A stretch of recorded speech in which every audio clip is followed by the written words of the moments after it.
Welcome to another episode of Creative Experience. Today is a very special day. We're kicking off season 2. This is going to be episode 1, and we have Miss Catherine Schiffer here with us today. Catherine, in a nutshell, is she's been in real estate and doing property management for the last 25 years. So she's definitely, one of those people that inspired to continue to do more. Not only that, but most recently, she wrote a book about her life called Pieces of Me, a Daughter of Mental Illness, which is a very, very interesting read. I had the pleasure. She actually gave me this copy, which I truly appreciate. And I was able to read it, and it's so good in the sense that you're able to relate to so many things, even though you may have not gone through that experience, like for me personally. But overall, Catherine, you're a businesswoman, family woman, have 6 children. Yeah, and then 8 grandkids. 8 grandkids. And probably more to come. And more to come. Yeah, you have 3 children that still haven't. Yeah, we do. Which is a huge blessing. Yes, so, it is. Well, with that in mind, just wanted to say welcome. Thank you so much for being a part of this space. I would really like to, aside from everything that you do, real estate and work-wise, I would really like to dig into the book itself. Okay. The book, you mentioned it took you 3 years to write. Yeah. So started in 2016. Yeah. Published in 2019. Yes. And this book overall, first of all, right, I'm a male. Right. But a lot of the things that you say obviously pertain to, many things that women go through. Mm-hmm. And as hard as it was some parts to read because, of the maybe trauma that you've gone through in your life, it's also very inspiring to see somebody, pick up themselves, from literally all the pieces that you were broken into and, bring yourself to the person that you are now. Yeah. So it's truly inspiring story. What pushed you to actually write the book? Anger. Yes. So, most of my life when I would tell people pieces of my story, they would be so enthralled, but they're like, you need to write a book. You need to write a book. And so I've heard that the majority of my life. In fact, when I was 12, I began journaling. So I'm an avid journaler. I write everything down.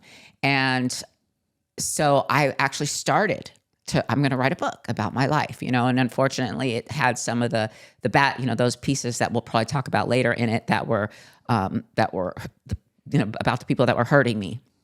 And my mother actually found it and tore it up. And so and for a long time I stopped writing because it felt like every time I would put it on paper, someone would read it and I would get in trouble. So I kept everything inside, but that changed. And once, so as going through the years, I knew I had this story in my heart to share. But the story didn't have any solution yet. Like I was still in the midst of bondage. I was still in the pain. I was still in the hurt. But by the time I actually sat down to start writing the book, I had gained a lot of healing. So there was a lot of solution. Everyone has problems. What's the solution? But what pushed me to write it was just, my mother, who, again, we'll talk about probably sometime moving forward, has always called me a liar about the things I would tell her that were happening to me. And so she did it again in 2016. And I was so angry. I said, you know what? You want to call me a liar? Well, I'm going to tell the world what you did to me. Right. And that's how I started the book, very angry. Yeah. What type of healing process did it provide to you, writing everything, like your whole life into one big journal that everybody can read? Did it provide some type of healing process for you since you started with this anger originally? Yes. Or what was the ultimate outcome when you finished the book? The ultimate outcome when I finished the book, that I was able to forgive her. Which is huge. Right. And that is something I had worked on most of my life. I was brought up with a lot of church and a lot of religion, and which was used, it felt like the people in my life used the Bible as a weapon. And I had always been taught that, forgive and forget, forgive and forget, forgive and forget. I thought I had forgiven, but I could never forget. So I went back to, okay, I haven't forgiven. And what I realized, it's you don't ever forget. Yeah. It's the You tough don't ever one. forget. And so that was bad doctrine, and nowhere, even in my reading of God's word, does he ever say to forget. He says to use it, And so I finally came to a place in my life where I learned, forgiveness, forget. And so when I would think about her most of my life, I would still get that angry feeling inside of me, So I'm like, okay, I can't, I couldn't let it go. I couldn't let it go. And it wasn't until writing this book that I had actually joined a Bible study, and we were reading a book by Priscilla Schreier called, gosh, I can't remember the name right now. It'll come to me. But it was, what I learned in that book is not only are we to forgive, but we're also to have compassion. And that threw me for a whole other loop. Like I can't forgive, I can't forget, and now I have to have compassion too. So as I was reading, as I would write the book, and I'd write down these pieces, these stories that, and the stories that I talk about in the book are the most traumatizing stories that I went through. There were many other ones, but as I would write through this piece of trauma, I would just get so angry and I felt defeated. Like I'm always going to be stuck in this pain. And I remember again reading that book, going, and talking to the Lord. And I was at the gym, and it was towards the end of the book, and I'd already had the title "Pieces of Me," but I didn't have the rest. And that was the title, "Pieces of Me," was given to me at the beginning of the book. But the whole time I'm like, pieces of who? Like I'm not anybody. Like pieces of Oprah, someone might read that, but Right. I'm just Catherine. And so as I went through the book and I went through this process, I remember a lot of people have told me over my lifetime, your mother is most likely mentally ill. And I would not accept that, because to me, to give her a mental illness plea was a get out of jail free card, right? Right. Everybody wants to go in front of a judge and claim mental illness so they get an easier sentence. And I wasn't going to do it. And she didn't seem mentally ill to me. I didn't understand mental illness as a child. I only understood hate, and anger and rage and drunkenness. And so, again, but people would continue to say this to me. So one day I'm in the gym and I'm working out, and that's where I get all my downloads from God, is that time that I spend in the gym. And I'm like, God, compassion? Like I can't even get to forgiveness, let alone compassion. And I'm working out and I'm just praying and praying. And I heard God's voice, not audibly, but inside of my body speak. And it said, baby, your mother is mentally ill. And at that moment, those words washed from the top of my head to the bottom of my feet. And I felt a release like I'd never felt before in my life. And I knew at that moment, oh my gosh, she is mentally ill. Like that explains it. She is. And so that's where I came up with the last part of the book, A Daughter of Mental Illness. Gotcha. Yeah, which is so strong. And I mean, the whole thing about compassion, that's a new one to me. Mm-hmm. I hadn't heard it before. So it's definitely throws you for a loop, especially for somebody who's trying, to maybe forgive, forget, and then on top of that, have compassion for the other person, know, or the situation overall, right? Yeah. So I was, one of the things, obviously, there's a lot of traumatic things that happen to you as a child. Mm-hmm. I was going through it, and like I said, it was very challenging. It was a challenging read in a good way, right? Because I think, at least for me personally, it feels like I don't, or maybe I grew up in a bubble almost, and I think you mentioned that in the book at some point. You had met somebody who kind of like, we all have issues, right? Some shape or form. I think it was when you were looking or seeking help. Mm-hmm. There was somebody in there that you said that had been overprotected too much. Mm-hmm. I can't remember her name, or even if you mentioned her, but you do mention that she was overprotected. And so she had when she went into the real world and experienced for what it really was, and all the things that, that do happen and all that stuff, it just ended up, oh my God, it's like, it just ended up she had those issues because she couldn't comprehend how the world was so bad or the reality of it, Right. Whereas you had experienced the real challenges that life can throw at you at an early age and, and so forth. And you were dealing with that repercussion. She was dealing on the other end of it of, being overprotected, coming into the real world to find out what it really was when she had that protection no more. Right. And then having issues at a later in life as well. So it's pretty interesting in that sense, because I think we all have pieces of ourselves out there that, maybe we don't realize it. And I think that's where I really connected with the book, because there's different things. It's not one thing. You didn't make the book just about your abuse, right? It was the healing process that it took, the experiences that led to that healing process. So it's really interesting, really, really good read. Thank you. But I know you are a very big advocate for, again, based on your experience, for children who are abused. Right. And of course, like it explains it here on the book, but can we go a little bit more into that and Sure. like what has continuously made you, to be the advocate? Because it, in some way, shape, or form, I'm sure it kind of brings some of that trauma back. And so I just kind of wonder how you deal with it to try and bring a positive spin to it. Right. Well, my heart is for women who have been abused and who have been, and as a result, have had these broken, traumatic lives and suffer, greatly to this day. I mean, most women, unfortunately, don't even talk about it. It's the shame is so overwhelming that they don't voice it ever, and they live with this inside of them. And so my heart is for a women and to support them in understanding that shame doesn't belong to them; it belongs to the person who hurt them. But then the other piece of it is my desire to eradicate it, right? But, pedophilia, will it ever really be eradicated? Unfortunately not.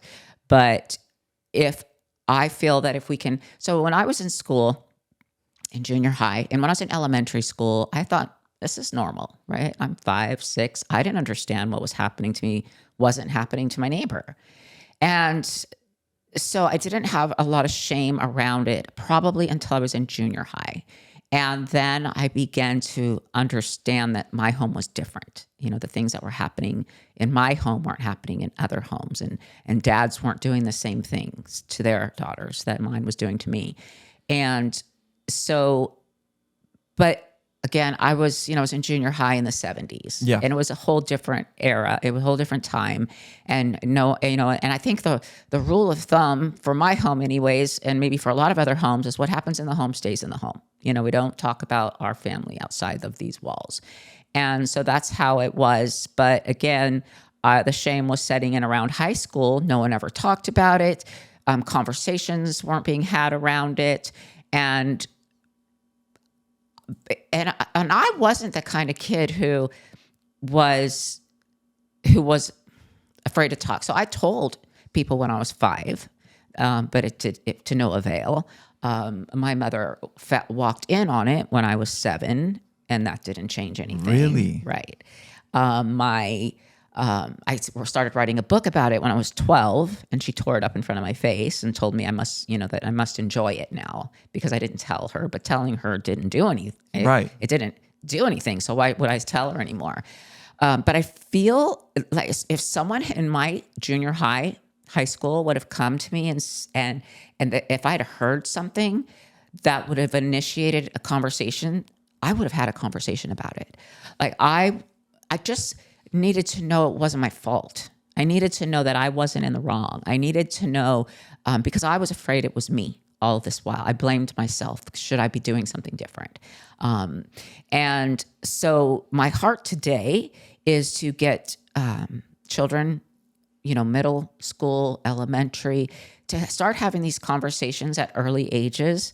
That way we can prevent our children from becoming victims, versus now we're helping 40-year-old women who've been victims. Because once you've been a victim and you don't get the help you need, unfortunately, we still victimize, right? Yeah. And I didn't become a predator like that, but I became a drug addict, and I was, I was absent, not physically, but I was just an absent parent. So as going through the book, writing the book again, I felt like the Lord dropped this message in my heart that really what we need to be doing is getting in front of children and giving them an opportunity to, number one, learn how to recognize grooming, because it's not stranger danger anymore.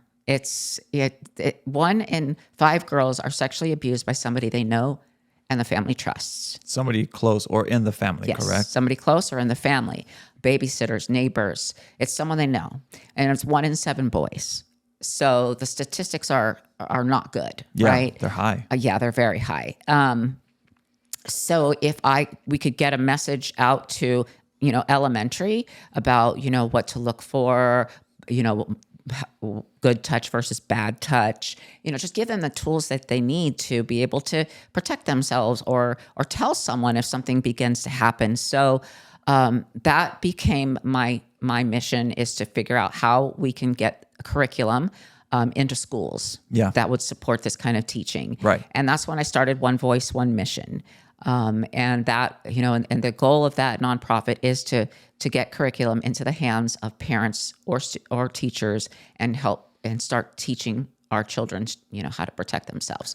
Unfortunately, the nonprofit status I received that in 2019 as well, and the schools shut down in 2020. Correct. So I was getting some momentum, but it stopped right there. And so we went through COVID 2021. Schools are kind of still hectic and crazy, but I have talked to some people in the in the boards and principals and whatnot, and getting this kind of curriculum in schools is not easy. Right. It's easier to get curriculum that is teaching our children other things, than getting this curriculum in. And that might be, I'm assuming, pushback from parents that maybe they don't. I have heard parents say they want to be the ones teaching themselves, teaching their kids this. Right. And I get that, and that's, my goal, my thought was it could be like a Dare Week, like we used to have in school. Correct, Red yeah. Ribbon Week. You have a Blue Ribbon Week because that's what the color is for victims. And so you have a Blue Ribbon Week. You'd have a week of studies, and it's really just a way to teach children without scaring them and freaking them out, right? Yeah. So the curriculum's there. We have the curriculum. It was written by someone else, and now our goal is just to get it into the parents' hands, and let them teach their children how to protect themselves. Correct, which is still a great help, because it just creates the awareness that needs to, and again, right, as a child, you going through it, personally, like you mentioned, you told your mom walked in on it and still nothing happened, and it was just one of those things. So how would you have known better to know that was not normal, that was the wrong thing, right? Even though it made you feel very, very uncomfortable, and but like you mentioned, the shame lied with you and not with the person who was doing the wrongdoing. Right. And I think that I think is the biggest aha moment for me. You hear it all the time, or nowadays, I know with the Me Too movement and all that stuff that that's so strong. There's the awareness for that stuff. Just the women that are abused or something like that, and then the public, society, brands them as the person who is at fault, right? Or why did they take so long to bring it up, right? But it comes down to shame, right? Does. It's all about shame, right? And we do feel like we should have done something, could have done something. Maybe at 7 I could have wore different pajamas, or maybe I could have screamed, or maybe, but that's just not. Pedophiles don't just jump in and start abusing you. They groom that person first. Yeah. And number one, this man looked for a mother like my mother. And so she was the catapult for him to be able to come into our home and abuse us as children, because he looked for women who were lost, messed up somehow. And so the predators seek out women who are weak. And then this weak woman had 2 young girls, and so he was able to bamboozle her or, manipulate her. Yeah. And then we were prey. So again, different times, right? Because this happened during the 70s. It did happen during the 70s. Definitely different times from today. You would think. So, back in the 80s when the statistics were 1 in 3 girls, 1 in 5 boys. Oh my God. Now, 30, 40 years later, it's 1 in 5 girls, 1 in 7 boys. They're still dramatically high. My husband is an investigator for the public defender's office, and he investigates all of the rape cases. And they're all, pedophilia is on the rise. Really? Unfortunately. Yes. Yeah. As we move into this new place of, and this may be a topic we don't even want to get on, but, of maybe pedophilia is a choice and we need to allow them to have their choice. Maybe it isn't wrong. Boys love boys, girls love girls, and men love children. Right. And we're moving into that space of, to each his own. So I don't feel like it's getting any better. I feel like children are still being victimized, and probably even worse than they were back then. Excuse me. The one thing though that you were mentioning, how this person who became your stepdad, Yeah. who ended up being the abuser, Right. how he was targeting your mom, right? Like you look for women like a woman like that, Right. What threw me for a loop when I was reading your book is that the ex-wife of this individual came to your mother, right? Because they also had Yes. 2 girls, Yes. who he had abused, Yes. and those were his daughters, His correct? daughters. His own daughters, Yes.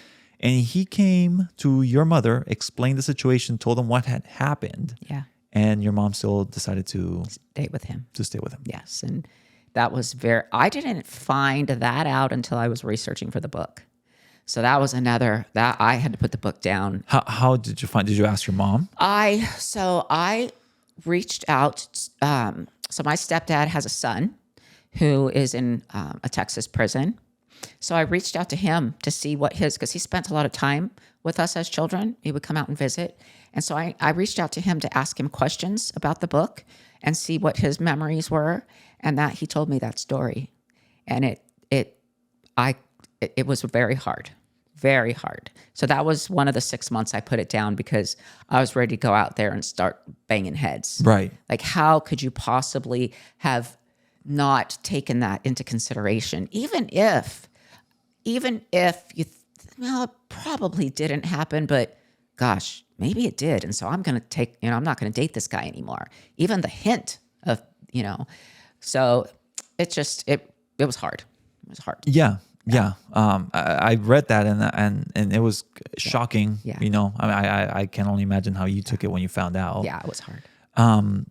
But then you go through that, and then on top of that, you have the abuse from your mother, which is the physical abuse. Yes. The torture. Yes. The things that she made you do to kind of teach you a lesson or just to break you down. Yeah. Because it seems like the one that kind of stuck again was that I think your mother smoked, correct? Yes. Uh-huh. And you saw her. Obviously, it was part of your environment and everything. And so 2 stories. The one where you started wearing her clothes. Yeah. Why did you do that? So, gosh, I thought my mother was beautiful, and she got tons of attention.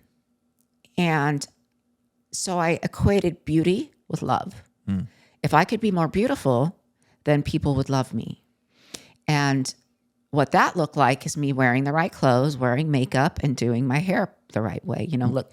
How old were you at this age, by the way? I was 12 and 13 at 12 this and point. 13. Yeah. So I was going into junior high school and starting to notice boys and starting to want to get attention. And so I began, she worked nights. And so in the she would come home. She'd get home about 2 a.m. and then she would be asleep when we would get up and go to school. So before she'd come home from work, I'd pull clothes out of her dirty clothes because I wasn't going to wear them clean. So I pulled them out of the dirty clothes and I would pack them away. And then when I get to school, I would change into her clothes and I would wear her makeup and her perfume. And then on the way home on the bus, or before I left school, I would change back into my clothes, put her clothes into my backpack, and run into the house and throw them in her dirty clothes. Yeah. So none the wiser, right? Right. And I remember the first time that I went to school wearing any kind of makeup or doing my hair of any way. I remember someone, it was so silly, but one of the boys that I liked in class, he had come, it was the end of 6th grade. We were going into 7th grade, and he says, dang, if you'd looked like this all year, we might have talked or something. And that was it. I knew, like, from then on, I had to look a certain way, And so, and we didn't my clothes came from, I don't know where they came from, honestly, because I never shopped for them. She would just come home with them and give them to us. This is what you're wearing. Right. And they weren't the popular style. They were just get you by style. Yeah. And I was kind of plain and, homely looking as a child. And so, I just wanted, and everyone seemed to love her. So that's what I did. And so you went through that process of wearing her clothes and but then you got caught at some point. Then I got caught. So what happened is, gosh, I don't even, thinking, how did I get caught? I don't think I talked about that in the book. You don't mention how you got caught. Yeah. It's just you got caught. I got caught. And then the punishment. Yeah. I mean, it's pretty humiliating. Yeah. Yeah, because she ended up making you wear a dress. Yeah. So when I got caught,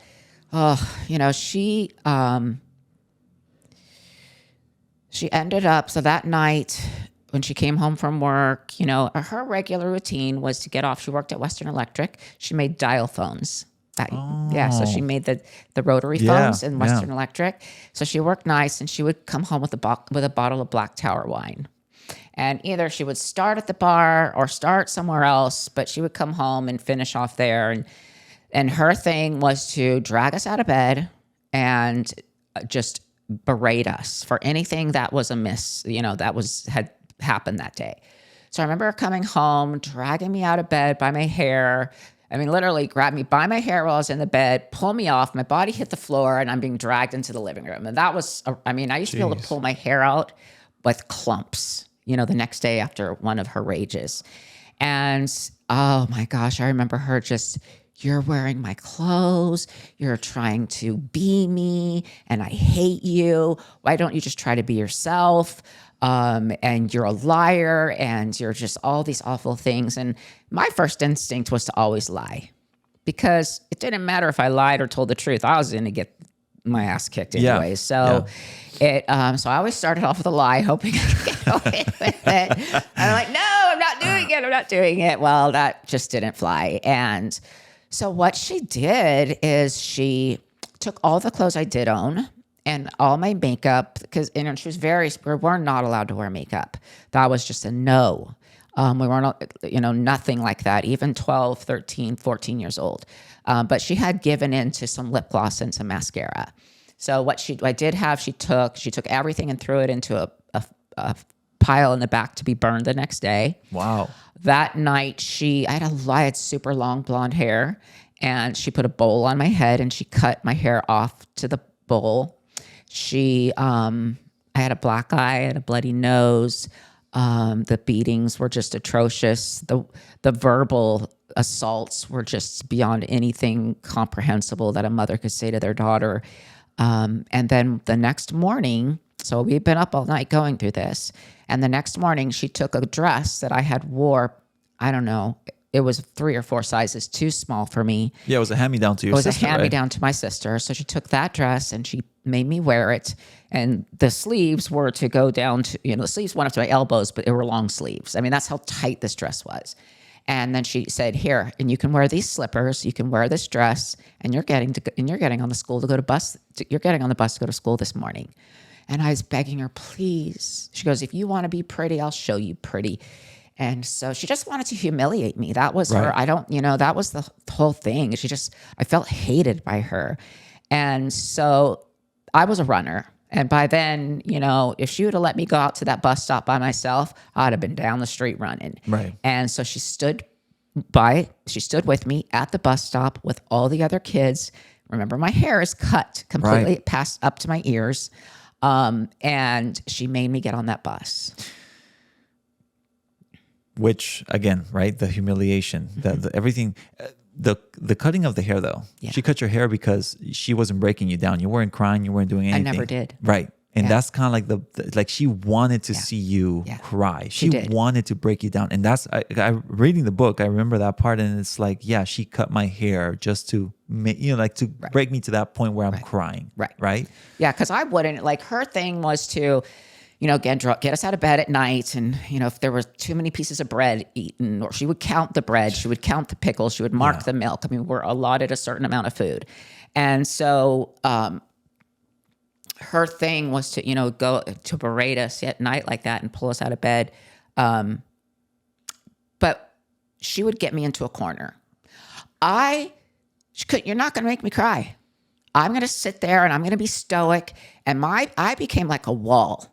Like, you could throw these words at me and I had my head down and just stared. And she could never get me to cry. And she would scream, cry, say something. And I just never would. And then, when she took my hair, that took me down. And that was a turning point in my life. I got on that bus and I remember the bus driver looked at me. And as I walked down the aisle to go because I was going to the back of the bus, like, all the heads just turned. Right. And staring at me. And I was so humiliated. And I remember sitting in the back of that bus that day and saying, no one will ever hurt me again. Right. And I built a wall up around me so high that day that it took decades to tear down. Right. Right. I can only imagine. I mean, the mental trauma behind all that. Yeah. Yeah. It sounds, like it sounds right straight out of a movie, like in Mommy Dearest.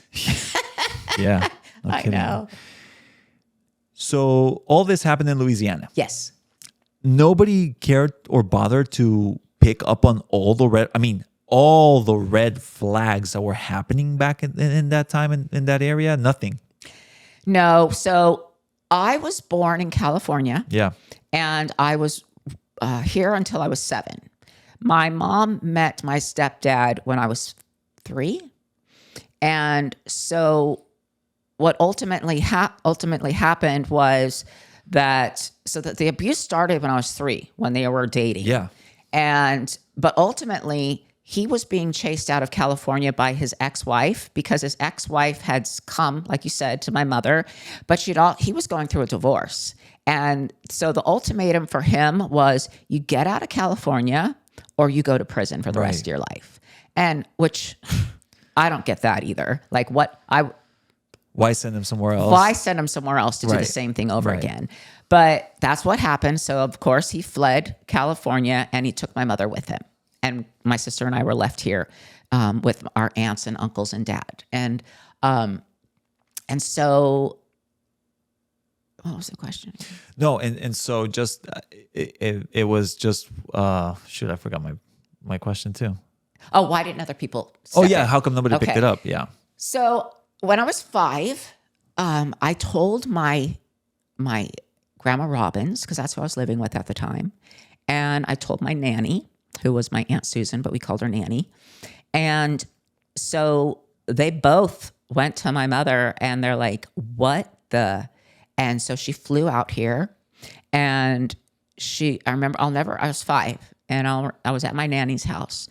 And I remember her looking at me and saying, why are you telling such awful lies about him? You need to go and tell everybody that you lied. So I did. I was afraid of her. I was very afraid of her. Yeah. And so I told my nanny and my aunt and my grandma Robbins that I had lied. My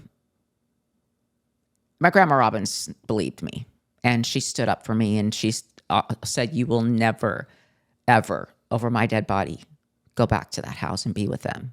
But unfortunately, she died when I was 6. Oh, okay. Yeah. So that was, and I was living with her. So she was my protection. Right. So at 6, she passed away and I went to live with my dad.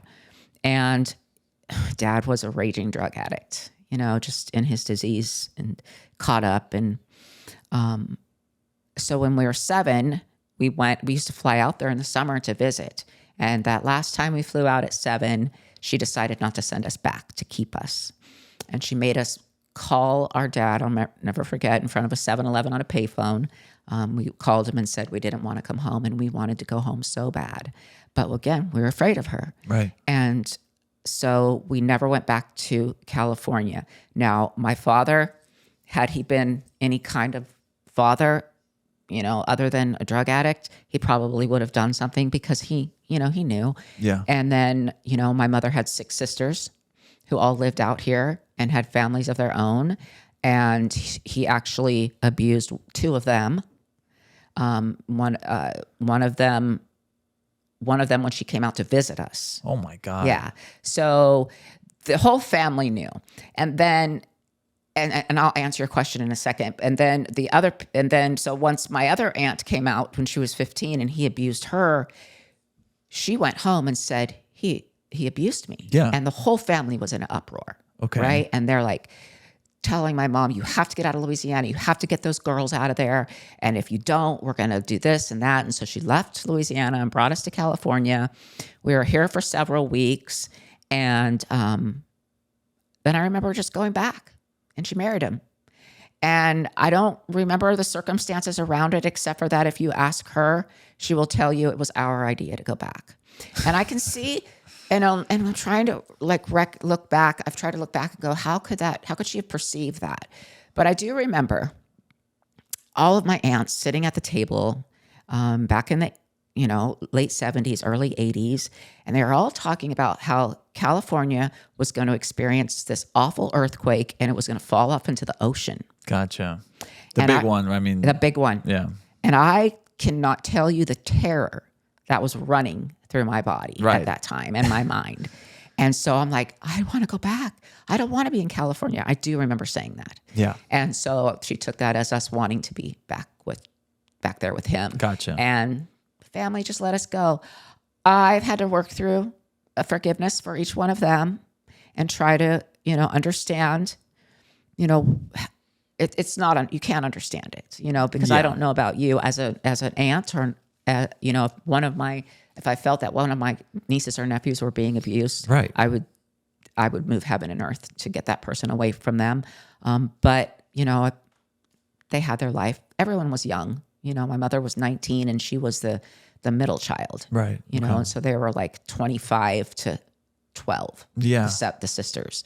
So they were young and whatever. It just didn't happen.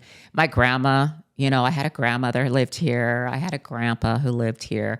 Why no one flew out there and didn't call the police and have him arrested? I don't know. Yeah. It's kind of baffling. Yeah. Yeah. It is. For sure. Going through all the trauma, everything that you've obviously experienced, again, pieces of me, it tells everything about, about you, that you're sharing with the world so that people are aware that, again, we're not all perfect. We want to make something out of ourselves. And, even though we sometimes may hit rock bottom, we'll go through traumatic experiences, things of that sort, you can still make something out of yourself, right? Yeah. But now let's go through the healing process, right? Because that's really where the beauty comes in. Everything that, all the pieces of you, again, that's how I take it. All the pieces of you that were kind of like, that you were broken at one point. Mm-hmm. You rebuilt yourself and you kind of brought yourself back to this place where you just want to be better, right? Be an advocate for people to, again, that maybe share the same story or similar stories and help them, right? Yeah. So guide me through the healing process and what it took to go through everything, because we have touched on a few things, but the sexual abuse, physical abuse, all these things that happened to you. And then on top of that, there was, substance abuse as well at some point. So guide me through that healing process for you. So once I finally got away, which I got away at 14, I came to California and to live with my dad. And my dad, I remember, getting off the airplane and going to his house, and we were kind of talking about things, and he passed me a joint and he said, "This will help." And it did. And so at that point, I began to smoke weed heavily. And within a year, I was using cocaine. And by the time I was 16, I was addicted to methamphetamine and had married my drug dealer. And had 3 kids with him by the time I was 21. By the time I was 29, I had abandoned my kids for a few years due to my addiction with meth. I've been in and out of rehab all of my 20s. I had, and eventually got thrown into jail when I was 29 on a domestic. And by that point, I had, I had a few DUIs under my belt. I had some warrant that I never took care of. I had some warrants out for my arrest. So, I was talking to the public defender, and he's probably said, you're looking at like 8 months. Jesus. And so I remember, so once when I got arrested and I went to jail, I slept for 3 days because I had already been up for 5. And so I slept for the first 3 days. That's crazy. And I remember waking up in there and just being so depressed and so ashamed and so lost. And I went into the library, and I was talking to the chaplain who was in there, and she recommended a book for me to read called The Power of Prayer by Stormy O. Martin. And so I took the book and I read it. And in the book, it said, what is it? In the book, it said that that we are to be grateful and give God and worship God and be grateful for everything that's happened in our life. And I'm like, everything? Like, how am I ever going to be grateful for the abuse or the trauma, and even the stuff I had inflicted on myself over the last 10 years? How can I be grateful, or what I've done to my children? And for some reason, I just remember deciding. I made a decision. Yeah. Okay, I'm gonna worship God. And we didn't really touch on my relationship with God, but I'll just mention here really quick. My stepdad was a deacon in the church. Really? Yeah. So, and he used the Bible to condone the sexual abuse. I don't know. Some people might know the story of Lot and his daughters. And he said because Lot had sex with his daughters, that it was okay for him to have sex with us. You can imagine my disgust when I finally realized what that story really was about. Yeah. And then my mother, would make us memorize scripture. We were forced to memorize it. But for some reason, as a child growing up, I always just had this knowing that there was something out there, So I would pray to it, whatever it was, because it wasn't the God that they worshiped, because their God I hated. And their God I wanted nothing to do with, and I ran from him. I cursed him, and that was just because of everything that you had gone through. That was because their God allowed sexual abuse and childhood abuse. That's like, okay, that God I do not want anything to do with. Yeah. But I did have a knowing in my heart, and so when I was 19, I actually went to when I was pregnant with my son, I actually went to this church down the road from us. And that's when I gave my life to the Lord and became a Christian, but ultimately fell back into addiction. I didn't change. And so, and always thinking, well, I'm really not saved, because if you're saved, you could change, right? But I couldn't change, so I wasn't really saved. But fast forward again to 29, here I am reading this book, and I just decided, I'm like, okay, I am going to sing. I'm going to give gratitude to whoever's listening, to whatever God is out there, and I'm going to just sing. And I started singing Amazing Grace. And I remember being in if you've ever been to jail, when you're going to court, behind when the judge comes into the courtroom, through that door, there's his chambers, but just outside his chambers, there's jail cells. Oh. And that's where the prisoners sit, and they're in cells out there. Oh, okay. And so I was there at the courthouse, and I was sitting in a cell, and I was with somebody else, and I said, let's just sing. And we started singing Amazing Grace at the top of our lungs in this court area, in this holding area. And so I came in, I pled guilty or whatever I did at my arraignment. I went back They took me back to Las Colinas Women's Detention Facility in Spring Valley, and I just was prepared to serve time. And that night, they, over the loudspeaker, it said, Parada, roll up. My name at that time was Parada. And I'm like, what does that mean? And they're like, you're going home. I'm like, really? So I packed up my stuff and I went home. And while I was in there, though, this lady came out. I share this in the book too. Yeah. This big Aunt Jemima looking woman comes up to me and she's like, honey, is it your first time in? And I'm like, yes. And she said, well, it won't be your last. And I'm thinking to myself, why is that a thing? Like, why?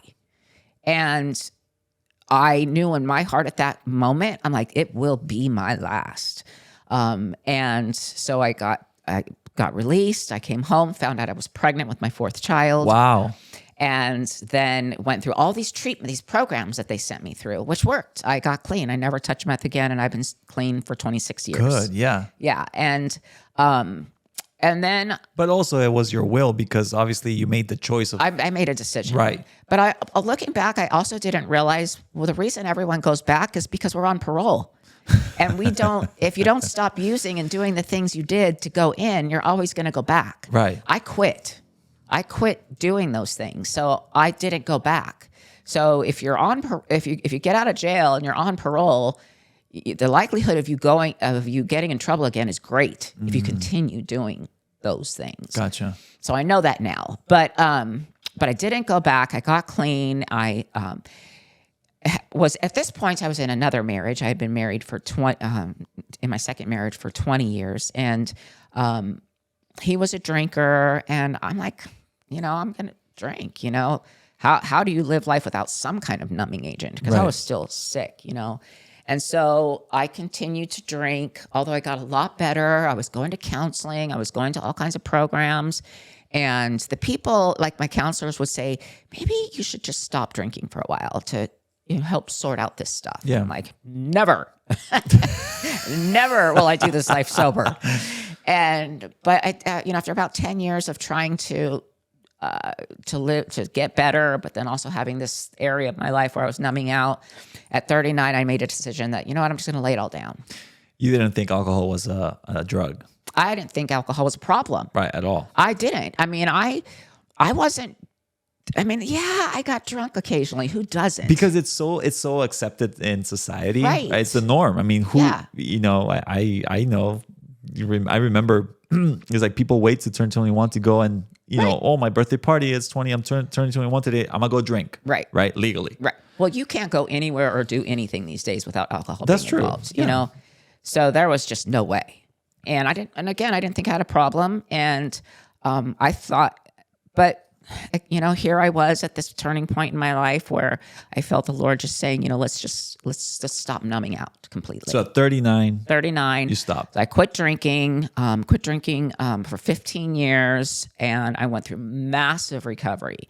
At that point, my recovery just it just exploded. Right. because I had pain. Yeah. And there was nothing to numb it.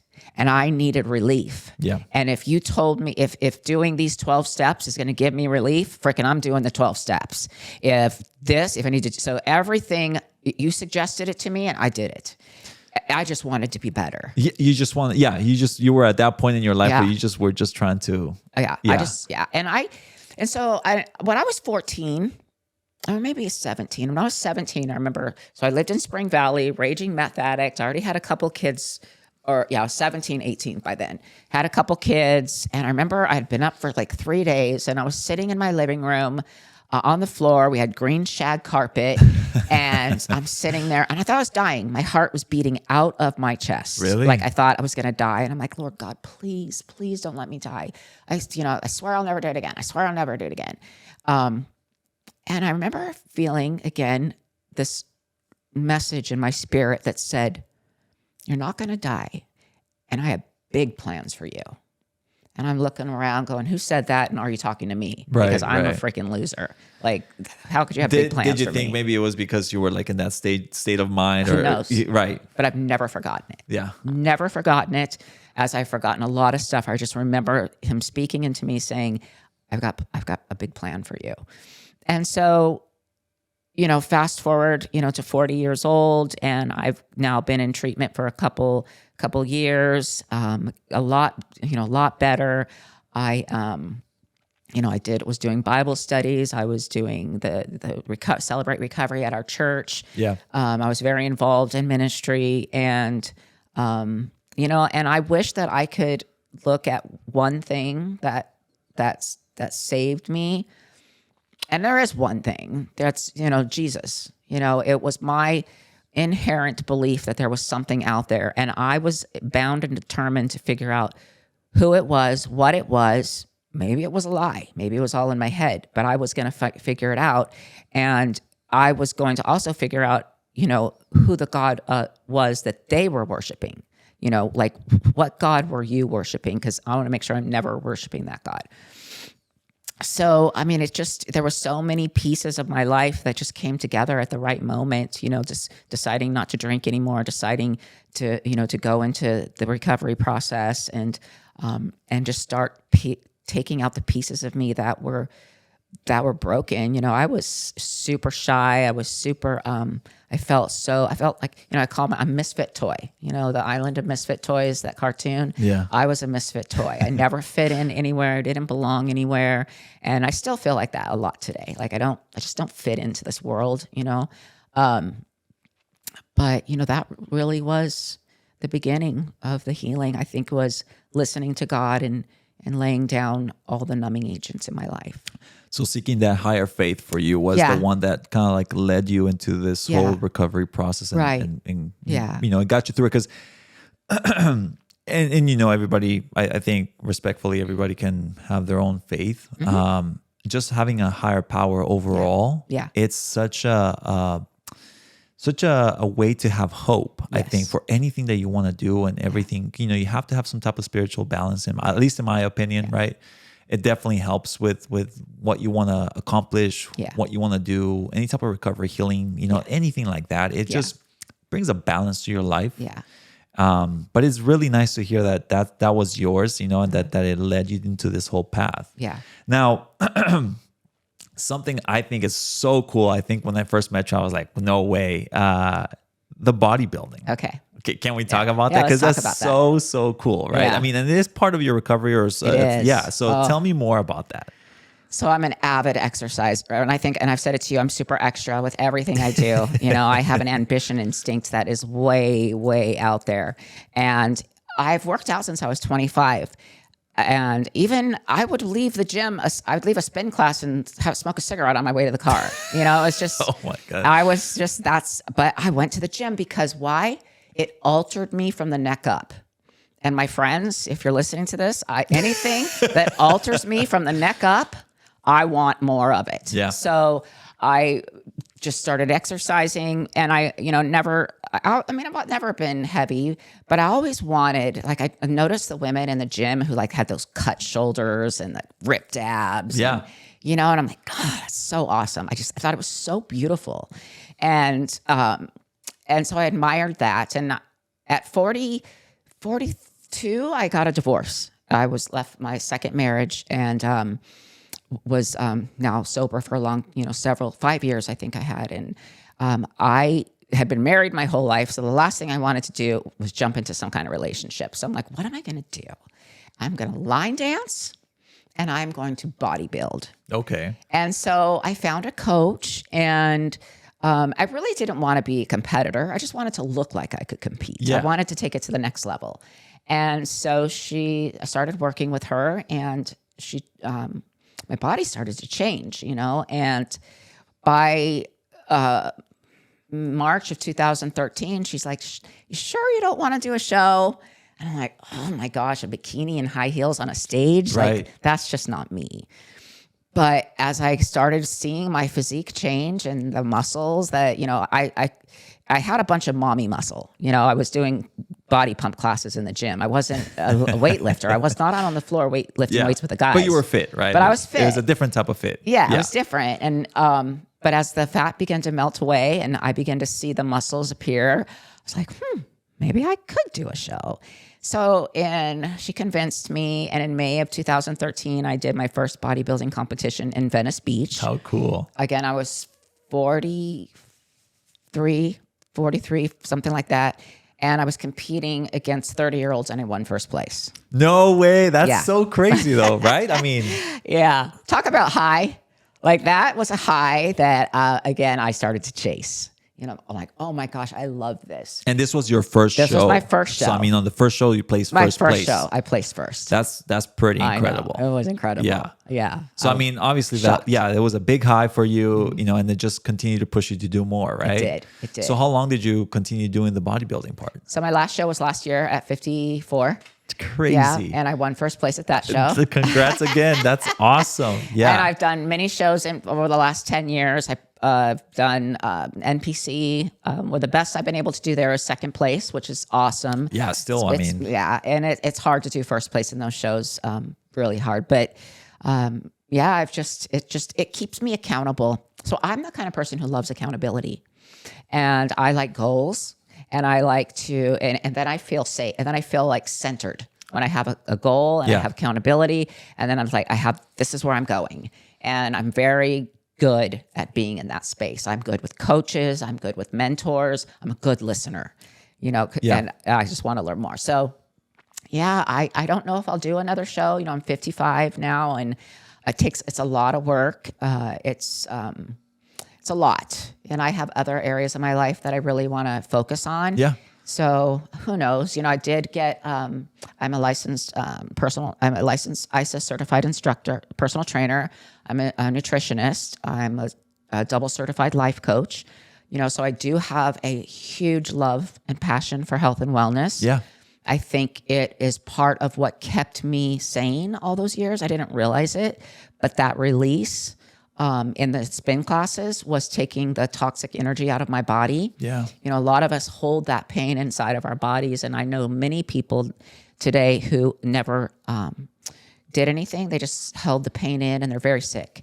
So I think that by God's grace, not by my own knowledge or wisdom, I became addicted to exercise and it really saved me. It's a really good thing. It's a great addiction. Yeah, it's a good addiction to have. Yeah. Yeah. No, I wish I was addicted to working out like that. I mean, I do sports and stuff like that, but I wish I had just going to the gym and kind of grinding that way. Yeah. Hopefully at some point I kind of develop it. I still have hope. You so still we'll have see. time. We can all start. I didn't start grinding until I was 44. So. Yeah. Well, I mean, you had already done, but you were already in the gym, which is kind of like. I was in the gym. Yeah. I always loved the energy of the gym. A lot of people don't like it, but I love the vibe.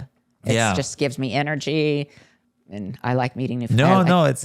It's good. I know my brother-in-law. He has actually a gym in his garage that he's built. It's really really nice gym too.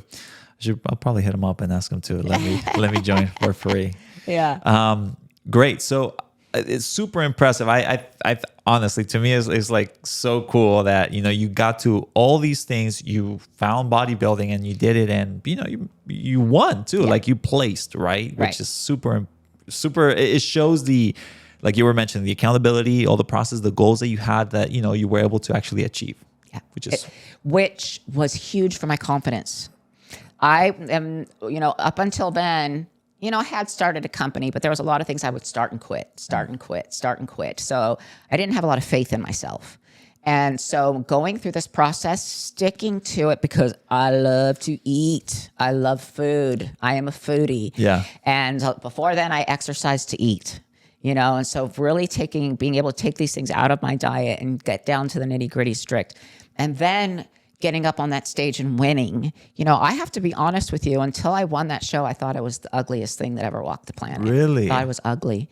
I thought I was just, I had no idea. I know where that comes from. It comes from my mother. Because I read it. You read it in the book. Yeah, I read the book and I see where that comes from. Yeah, because so I thought I was ugly.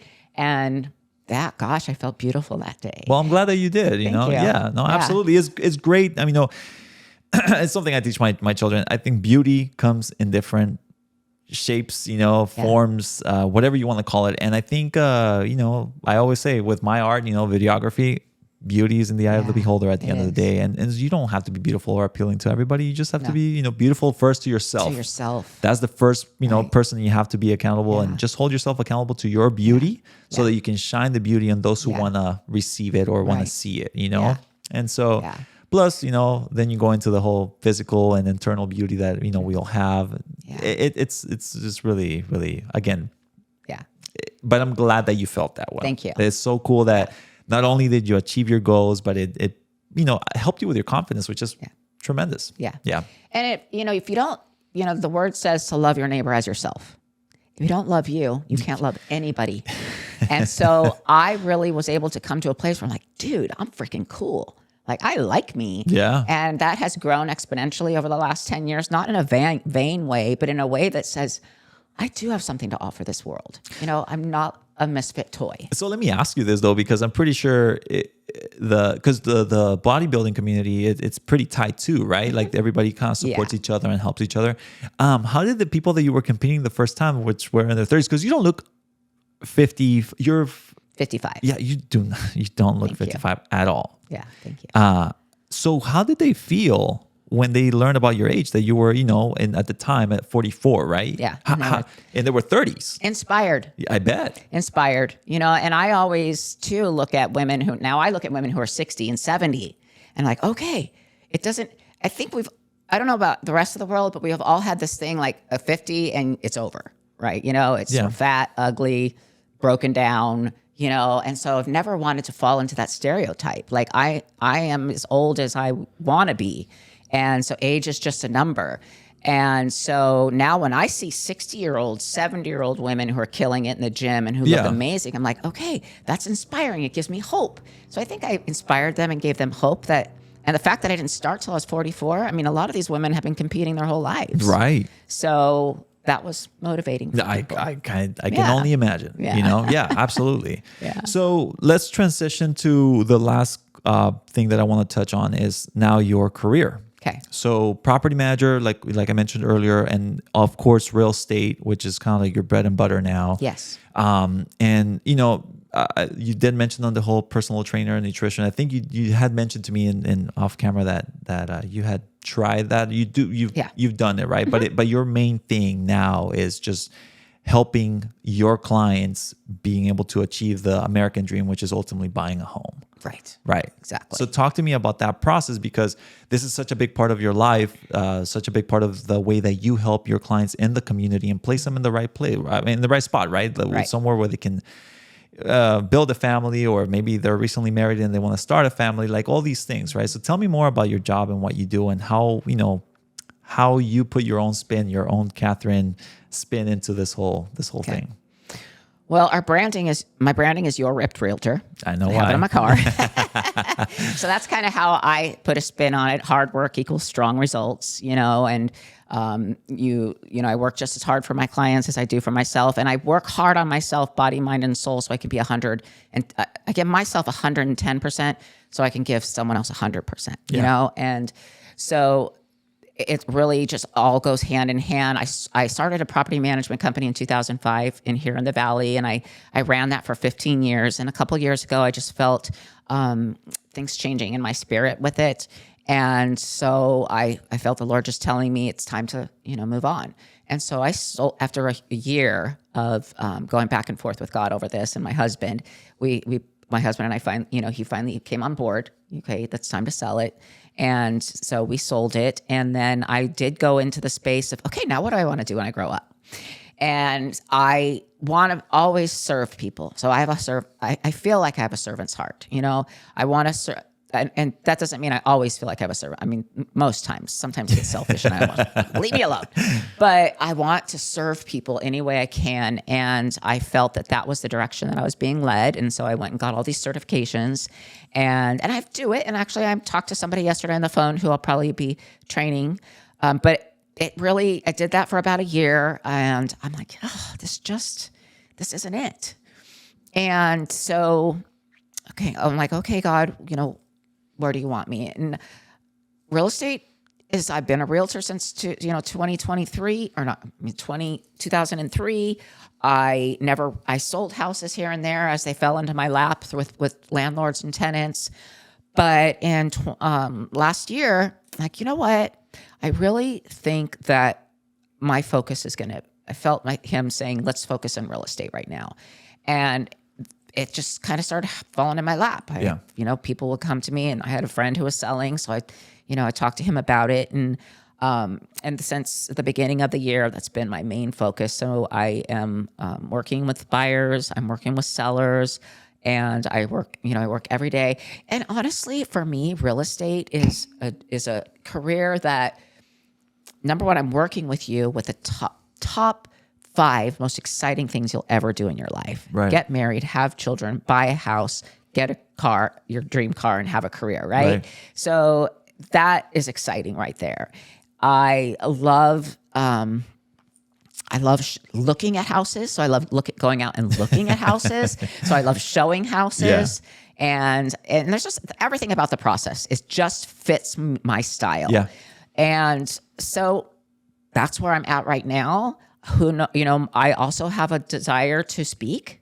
I've since the book has been out, I've spoken a few times at Celebrate Recovery. I actually spoke at a women's event at our church.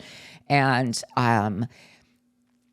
so real estate is my job. It's also what I love. My passion is serving people in any capacity I can. Ultimately, my goal is to advance the kingdom of God. Yeah.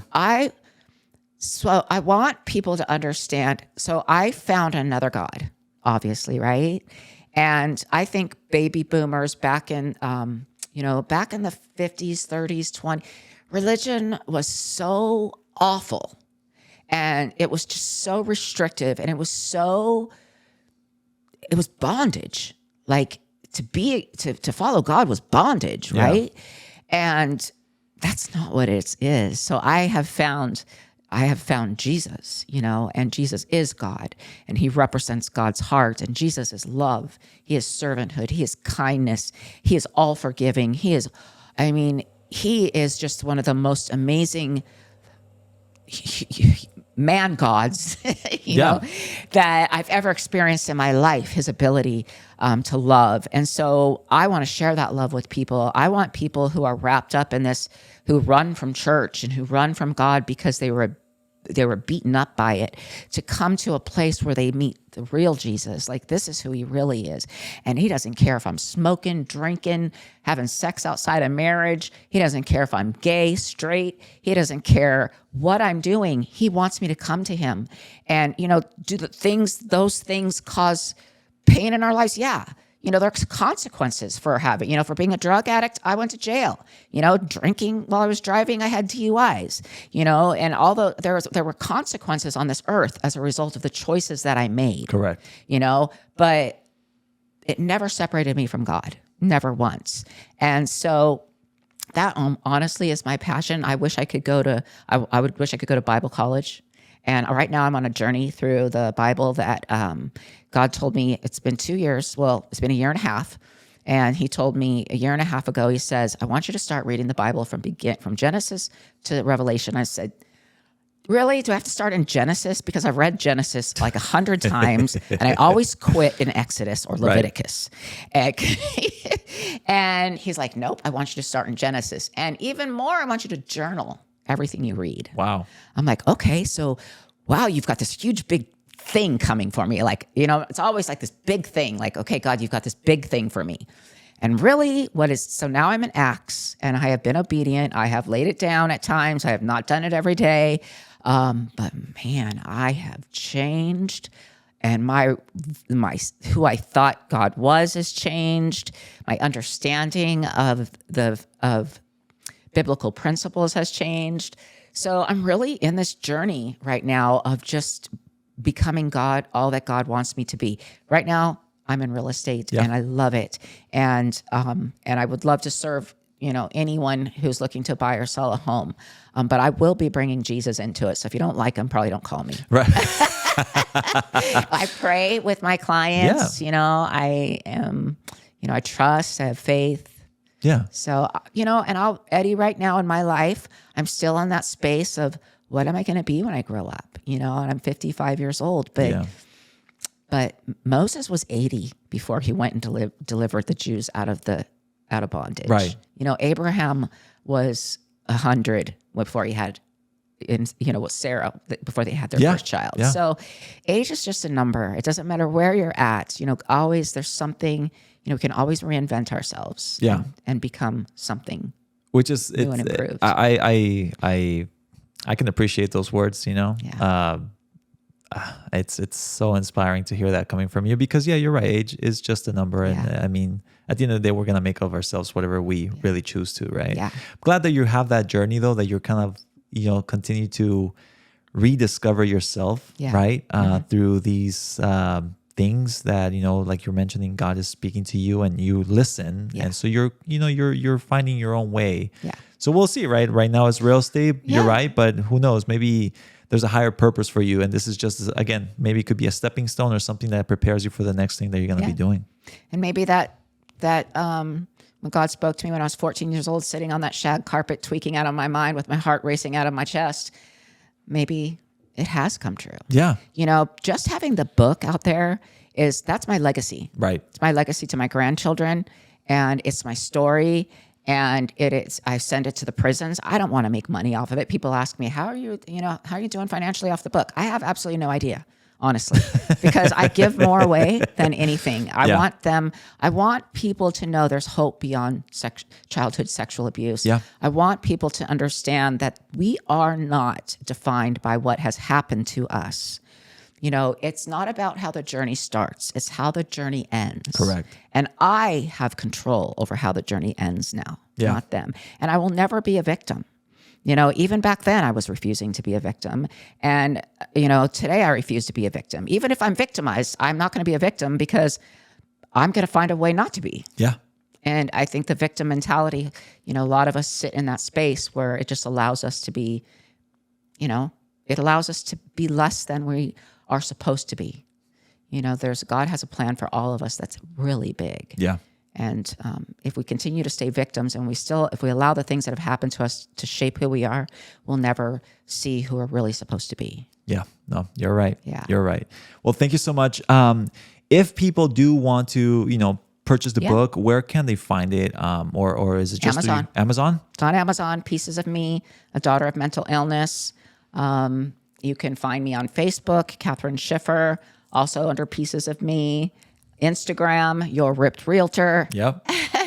So I would love if I do podcasts, not often, but I've done them regularly. And I have people that listen to the podcast and reach out, and that is just such a blessing. It is, you don't know the impact. You don't know who you're going to touch, and I think it's so powerful in that sense. And so, the podcast and then talking specifically about this book, your life, super inspiring. I highly recommend this book. It's such an easy read. I mean, it's super relatable, and it's not that it's short, but it has so much good content. It's quality content, and that's I think where to me is like that value is really just there, So it's such a good book, honestly. Thank you so much for being part of this space, for being here with me today, for sharing your story, and making people aware, of these things that maybe we consider taboo in our society. Sometimes that's one part of the reason that we don't talk about them. But again, thank you so much for opening up, sharing your book, sharing your life, sharing everything. Just can't wait to see where what the next step for you is going to be. Knows? Yeah, who knows? But it's who knows interesting. With me? But again, thank you so much for being you for the here, opportunity. Catherine. Really appreciate you. Thanks.